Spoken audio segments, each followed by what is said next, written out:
वक्त की बहुत बड़ी खबर, एक ऐसी खबर जिसने अमेरिका में सनसनी फैला दी है।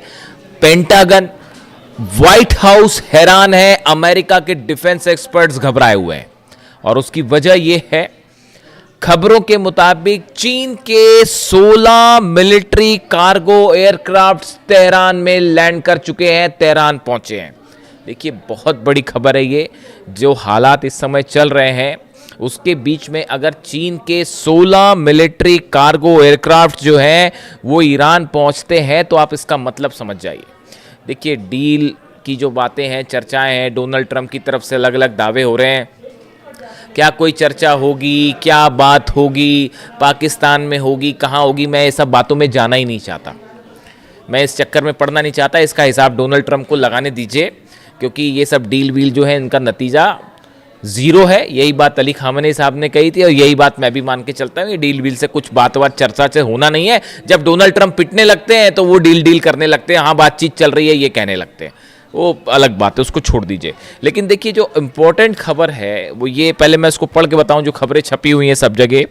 Reports claim that 16 Chinese military cargo aircraft landed in Iran in what has been described as the largest reported Chinese airlift to the country since the war begin.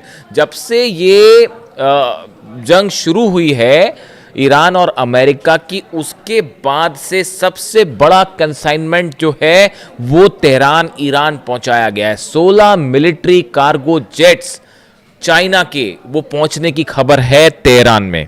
The reported flights have fueled speculation that Beijing may be expanding military support for Tehran as the conflict enters a new phase। जैसे जैसे ये जंग एक नए दौर में प्रवेश कर रही है उस बीच में माना यह जा रहा है कि चीन ने अब खुले तौर पर ईरान की बहुत बड़ी मदद की है। इसके पहले भी देखिए इस तरह की खबर थी, अलग अलग सोर्सेज से आपने देखा ही होगा कि 400 से ज़्यादा जो शोल्डर मिसाइल्स होती हैं, शोल्डर मिसाइल्स फायर की जाती हैं, मैनपैड्स कहते हैं जिसे, जो कि एक प्रकार का डिफेंस सिस्टम है, ऐसे 400 सिस्टम्स देने की बात हो रही थी। हालांकि देखिए खबरें क्या छपी इंटरनेशनल मीडिया में कि चीन की तरफ से ये शोल्डर मिसाइल्स जो कि कंधे पे रख के चलाई जाती हैं और जो एयरप्लेन, जो लो फ्लाइंग ऑब्जेक्ट्स होते हैं जैसे एयरप्लेन हो गया या लो फ्लाइंग ड्रोन्स हो गए, उनको गिरा देते हैं। खबरें छपी इंटरनेशनल मीडिया में कि ये चीन पहुंचाने जा रहा है ईरान को और डील हो गई है 400। मेरी खबर थोड़ी सी डिफरेंट है साहब, वो सोर्सेज रखने पड़ते हैं। इसमें से एक बड़ा हिस्सा तो पहले ही जा चुका था इसका, और इस पे तो अमेरिका में जो है वो रिसर्च भी शुरू हो गया कि कुछ जो प्लेन्स तबाह हुए अमेरिका के, ईरान ने जो तबाह किए कई ड्रोन्स, खासतौर पर वो रिपर ड्रोन्स जो मार गिराए हैं, वो सबसे महंगे वाले MQ-9 रिपर ड्रोन्स जो बड़े कीमती होते हैं, उसको मार गिराए। उसमें बताया जाता है कि ये मैनपैड्स मिसाइल्स यूज़ की गई और कई जो ड्रोन्स गिरे हैं उसमें इसका इस्तेमाल किया गया। तो उस पर तो ऑलरेडी रिसर्च चल रही है अमेरिका में। तो ये खबर जहाँ से भी आई होगी, जिस सोर्स से भी आई होगी, थोड़ी सी लेट आई हमारे हिसाब से, तो वो काफ़ी सारे पहले ही पहुँच गए। तो हो सकता है एडिशनल 400 और डिफेंस सिस्टम जा रहे हो।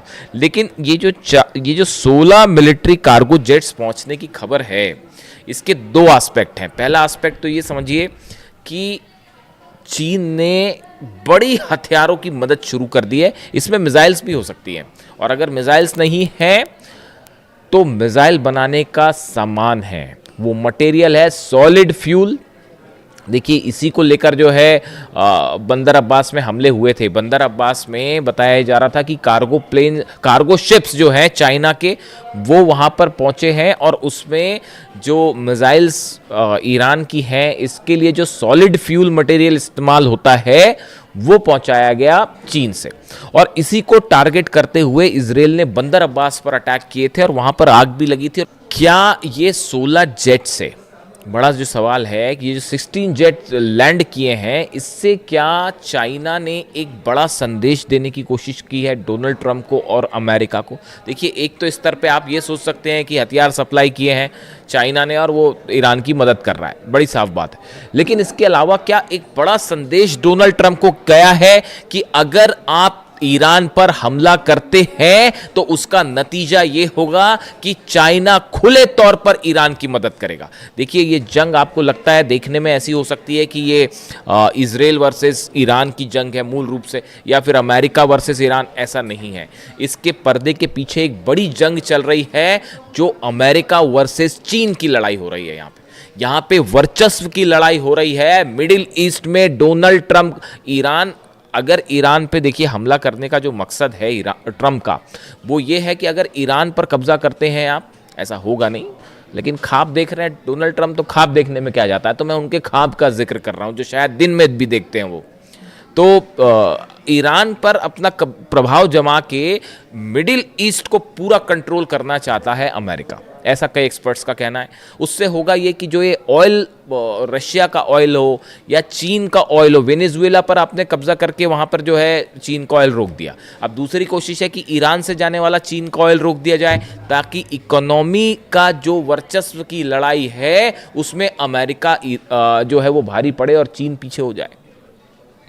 यही बात जो है वो पुतिन कह रहे हैं। पुतिन ने बयान दिया कि ये जो कोशिश है अमेरिका की, ये पुतिन का बयान है मेरे ख्याल से 2 महीने पहले का, आप देख लेना, मिल जाएगा आपको। उसमें ये कहा गया कि अमेरिका जो है वो अगर हेल्दी कंपटीशन करे चीन के साथ तो चीन को भी फायदा होगा, अमेरिका को भी फायदा होगा। लेकिन जंग के तहत सैंक्शंस लगा के, हमले करके चीन की इकोनॉमी को नुकसान पहुंचाने की कोशिश अगर डोनाल्ड ट्रंप करते हैं तो ये बैकफायर करेगी और इससे अमेरिका को ज्यादा नुकसान होगा। यानी आप देखिए कितनी क्लैरिटी के साथ पुतिन समझ पा रहे हैं इस बात को हो क्या रहा है, चीन भी समझ पा रहा है, और किसी सूरत में रशिया और चाइना ईरान में हथियारों की कमी नहीं होने देंगे। देखिए, आप ये सोच रहे हैं, अगर बड़े सारे सवाल जो डोनाल्ड ट्रंप और पार्टी जो है इनकी एडवाइजर्स की पार्टी, ये जो है ये सोच रही थी कि ईरान की मिसाइल ख़त्म कर देंगे।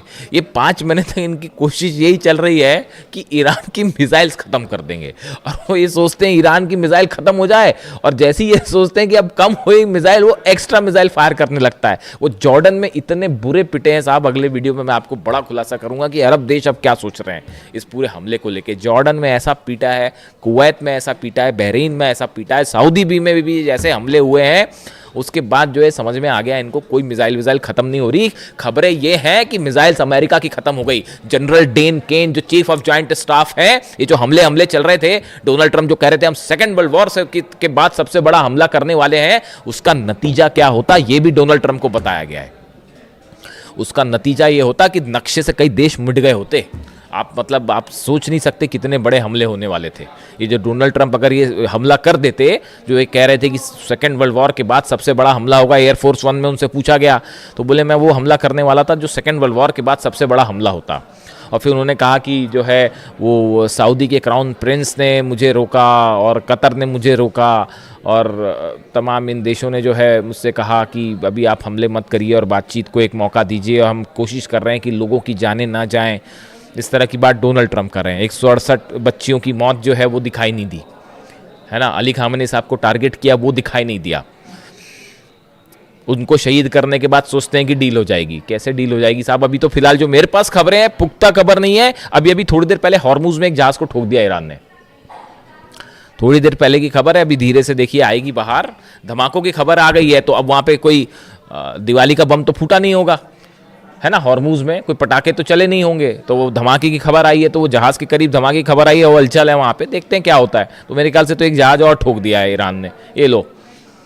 तो अब हालात ये है, देखिए मामला ये है कि ये चाइना और रशिया किसी भी सूरत में ईरान के मिसाइल पावर के लिए जो मटेरियल सप्लाई है, टेक्निक ईरान के पास है। लॉन्ग रेंज मिसाइल्स बनाने में जो है वो ईरान बैलिस्टिक मिसाइल्स बनाने में, अपने टारगेट अचीव करने में कोई मुकाबला नहीं है। ना फतह का, ना खुर्रमशहर का, ना सेजिल का, कोई मुकाबला ही नहीं है।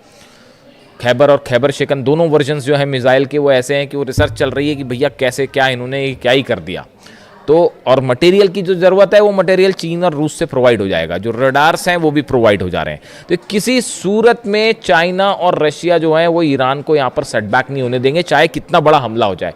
शहादत होएगी, खून खराबा होगा, लेकिन ईरान, देखिए ईरान अपने आप में ईरान नहीं, 9 करोड़ लोग जो हैं वो एकजुट होकर खड़े हैं, तो ये हमले का कुछ नहीं होना जाना, इससे नुकसान होगा, लेकिन ये जंग में ईरान ऑलरेडी जीत चुका है। अब कितनी कोशिश कर ले डोनाल्ड ट्रंप, ये नतीजा बदलेगा नहीं। और ये बड़ा इकोनॉमिक स्टेक लगा हुआ है रशिया और चाइना का ईरान में, वो किसी सूरत में नहीं जो है नुकसान पहुंचने देंगे। बड़ा नुकसान की जंग हो जाए और ईरान हार जाए, ऐसा कतई नहीं होने जा रहा। और ना ही मिसाइल की कमी होने जा रही है, ना ड्रोन की कमी होने जा रही, चाहे जंग आज चले चाहे 5 साल चले। जैसे कि हथियारों की कमी यूक्रेन में नहीं होने दी जा रही, समझिए इस बात को।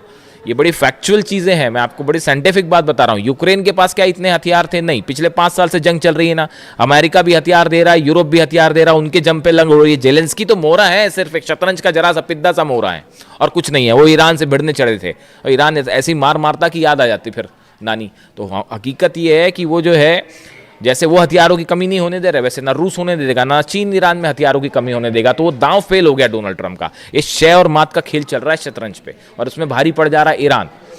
तो वो हथियारों की कमी होने नहीं देगा। तो अब और जंग करना जो है वो तो हौसले की बात है। वो ईरान में कूट कूट के भरा हुआ है, ईरान की लीडरशिप में कूट कूट कर भरा हुआ है। उसी का नतीजा है कि ये जो हो रहा है। तो पहली चीज़ तो ये जो हथियार पहुंचे हैं वो फिर एनालिसिस हो रहा है कि चीन ने क्या पहुंचा दिया भैया, पहली बात ये। दूसरी, इस तरह भी खबरें हैं कि रशिया से भी कुछ पहुंच गया मटेरियल नया, उसको लेकर जैसी कंफर्मेशन आएगा मैं आपको बताऊंगा। इस तरह की खबरें हैं कि मिसाइल से जुड़ा कई सामान जो है वो रूस की तरफ से भी ईरान भेज दिया गया है। ऐसी भी खबरें हैं, 1-2 दिन में देखिए आपको सुनने में मिल जाएगा ये मामला। इसके अलावा हॉर्मुज में जहाज़ की खबर मैंने आपको बताई। इसके अलावा देखिए बड़ी खबर एक ये भी है कि इजराइल ने बताया जा रहा है कि नेतन्याहू और डोनाल्ड ट्रंप के बीच फिर से बात हुई है। और ये जो पहले स्ट्राइक का प्लान था, जो नेतन्याहू अमेरिका गए, सब कुछ मामला सेट करके आए थे, पीट हेग्सेथ को समझा के आए थे कैसे हमले करना है और कैसे तबाही मचाना है, सब कुछ मामला जो है वो सेट हो गया था। लेकिन उसके बाद जो है एंड टाइम पे स्ट्राइक वापस हो गई, तो नेतन्याहू फिर नाराज़ बताए जा रहे हैं। अब वो फिर कोशिश कर रहे हैं कि किसी तरह से तैयार किया जाए हमला करने के लिए। तो वो बताया जाता है कि इजराइल ने जो है, नेतन्याहू ने इस तरह की बात की है डोनाल्ड ट्रंप से कि देखिए आप जो भी करें, हमला करना है हमला करो, डील करना जो करना करो, लेकिन इजराइल के इंटरेस्ट पूरे होने चाहिए, चाहे वो मिलिट्री के लिहाज से हो, चाहे सिक्योरिटी के हिसाब से हो, चाहे इकॉनमी के हिसाब से हो। हमारे पूरे इंटरेस्ट को सेफ रख के जो काम करना है वो करिएगा। तो इस तरह से एक बार फिर थोड़ी मनमुटाव वाली खबरें आ रही हैं डोनाल्ड ट्रंप और नेतन्याहू के बीच में। खैर देखते हैं उसका जो भी हकीकत होगी। अभी फिलहाल इस खबर से सनसनी है और ब्रिटेन की इकॉनमी को बड़ा नुकसान हो रहा है, वो बाबल मंदेब और हॉर्मुज बंद होने के चलते। वह उसमें चलिए इकोनॉमिक एस्पेक्ट है, मैं उस पर अलग से आऊँगा। लेकिन फिलहाल इस खबर ने पेंटागन और न्यूयॉर्क में, खासतौर पर न्यूयॉर्क में जो एक्सपर्ट्स की कई थिंक टैंक्स होते हैं जो न्यूयॉर्क से ऑपरेट होते हैं और कुछ वॉशिंगटन में, सब में सनसनी फैला रखी। जो भी अपडेट होगा आप तक पहुंचाऊंगा। वीडियो कैसा लगा कमेंट करके ज़रूर बताएं। Thank you so much.